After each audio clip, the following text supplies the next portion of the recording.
You need to understand what is istighfar. The question here is, how can we make sure that what Imam Qayyim rahmatullah mentioned here doesn't happen to us, where one is doing the istighfar of the tongue, whereby the tongue is saying istighfar, but the heart is not saying istighfar. How can we avoid this? The answer to this is, to begin with, we need to understand what is istighfar. Because you can only attain or achieve something that you understand what it is. So if you don't understand the definition of istighfar, then you won't attain it, right? Istighfar basically meaning seeking maghfirah. Istighfar, alif, sin, ta, the beginning, it means that you are seeking something. And maghfirah, often translated as forgiveness, another vague term that people don't even know what forgiveness is. It is derived from al-maghfar. Al-maghfar is one of the shields or one of the protections of like a helmet that used to be used by the Arabs in war to protect the head or to protect the face or to protect the hand, So it is a tool that protects a person from harms or from any danger that comes to affect them. Right? Likewise, maghfirah. When you are seeking Allah's maghfirah, you are seeking Allah to save you from consequences of sins that you know are chasing you. You know that you've done some bad things, and you know that these sins have consequences, and they are firing up towards you. And you know that the only one who can protect you from the consequences of the sins you've done in the past is Allah subhanahu wa ta'ala. And as such, you rush to Allah saying, "Oh Allah, save me, save me. Save me from sins that I have done." Why? Because no one can save me from these sins but you. Right? So for a person who doesn't believe that there are things chasing him and haunting him from sins of the past, why would this person feel any danger? Why would this person feel that they need the protection of Allah subhanahu wa ta'ala?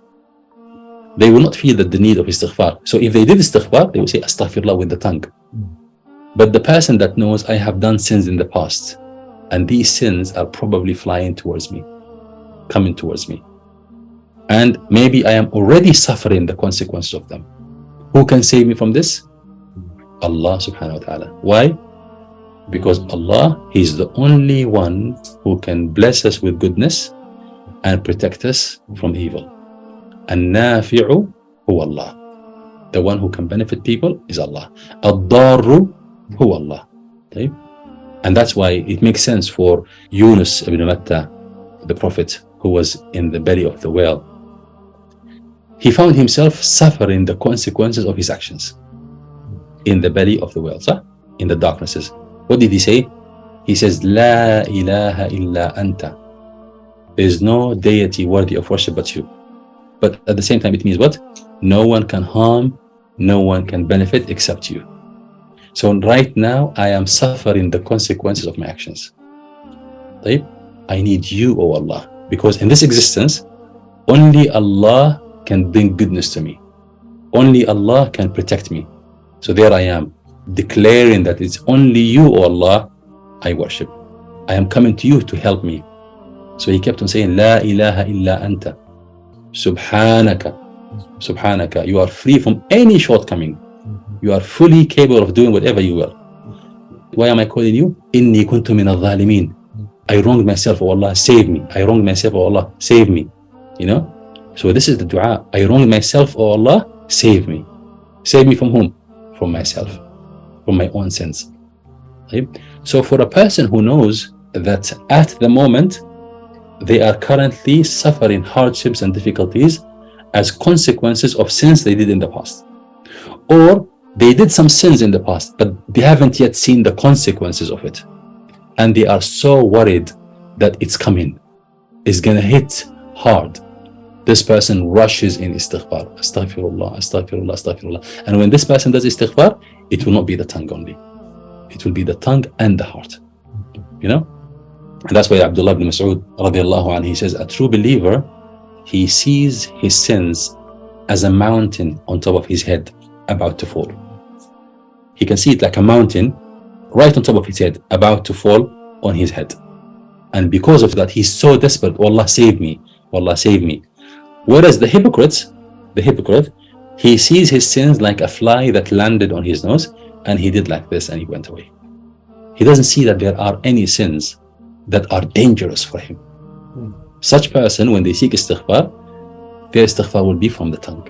If any, they'll find it very difficult even to say the istighfar of the tongue, because they say, what have I done? I haven't done anything. But a true believer, they know, I know that there are sins in my life. I know they are affecting me today. The hardships, the difficulties that I'm suffering at the moment, the lack of openings when it comes to worshiping Allah subhanahu wa ta'ala, the lack of facilitation, all of that, a true believer will say, I know where this is coming from. It's my sins. And a true believer will also be remembered in certain sins, and he will be thinking, these sins, I know I have not yet seen the evil consequence of them. They will come one day. And he will know that these things, when they come, they will be destruction. And the believer also will be thinking, what if the evil consequences of those sins is kept until the moment of death? And then they will hit me. In the moment of death, they will hit me by depriving me from saying La ilaha illallah. And as such, ruining my akhirah altogether. So a true believer has a lot to worry about, has a lot to fear. And that's why their istighfar is coming from the bottom of the heart. And when they do istighfar, they do it in the thousands without even knowing. A person who doesn't have this insight, they don't see the big need, the big call for saying istighfar. What is there for me that I need istighfar from? What do I need Allah to protect me from? Whereas true believers, they say, Rabbi inni zalamtu nafsi dhulman kathira, faghfir li maghfiratan min indika warhamni innaka anta ghafurur rahim. They say, Wallah, I have wronged myself much, a big wronging, and this is going to hit me and affect me. فَإِن لَمْ تَغْفِرْ لَنَا وَتَرْحَمْنَا لَنَكُونَنَّ مِنَ الْخَاسِرِينَ. This is the dua Allah taught Adam alayhi salam wa Hawa, our father and mother, when they committed the sin. فَتَلَقَّى آدَمُ مِنْ رَبِّهِ كَلِمَاتٍ فَتَابَ عَلَيْهِ. Allah taught Adam certain words. When he said them, Allah forgave him. What are these words? رَبَّنَا ظَلَمْنَا أَنفُسَنَا وَإِن لَمْ تَغْفِرْ لَنَا وَتَرْحَمْنَا لَنَكُونَنَّ مِنَ الْخَاسِرِينَ. Subhanallah. Oh Allah, we have wronged ourselves. And if you don't save us, oh Allah, if you don't protect us, فَإِن لَمْ تَغْفِرْ لَنَا. Look at the save us and protect us. فَإِن لَمْ تَغْفِرْ لَنَا وَتَرْحَمْنَا لَنَكُونَنَّ, with a surety. لَنَكُونَنَّ. The lam, lam al-qasam, lam al-tawti'ah, meaning wallahi. They took an oath. Wallahi لَنَكُونَنَّ, with nun al-tawkid. لَنَكُونَنَّ مِنَ الْخَاسِرِينَ. We will be among the losers. This certainty, this conviction that if Allah doesn't forgive me, I'm gone, I'm destroyed. What did he do? He ate from the tree, the forbidden tree. How many forbidden trees have we all eaten from? We lost sight of that. We all have done a lot worse than what Adam did. Yet Adam says, رَبَّنَا ظَلَمْنَا أَنفُسَنَا. Oh Allah, we have wronged ourselves by sinning. وَإِن لَمْ تَغْفِرْ لَنَا. And if you don't protect us from the consequences of our sins, وَتَرْحَمْنَا, and have mercy upon us, we will be, for certainty, for a surety, we will be among the losers. This is how one can say istighfar like they mean it.